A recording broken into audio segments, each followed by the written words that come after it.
jadi apa sih? Terima kasih. Pertama kebetulan saya pikir manajemen dan tim punya target untuk kembali Liga 1 dan saya sangat serius dengan target yang diberikan oleh manajemen dan itu yang buat saya tertarik bergabung. Bang, udah komunikasi udah berapa lama, Bang?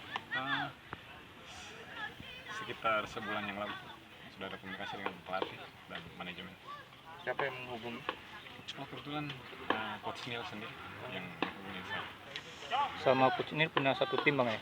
Di timnas atau di timnas Indonesia tahun 2012 sama-sama di timnas. Jadi kebetulan saya sudah kenal baik sama Coach Neil. Di SCT sekarang ada pemain yang pernah bermain satu tim? Oh iya, Didi Hartono, Brian, Rahel, Amrisa. Berarti udah nggak terlalu ini adaptasi ya? Ya, jadi adaptasinya mungkin cepat. ada target pribadi nggak?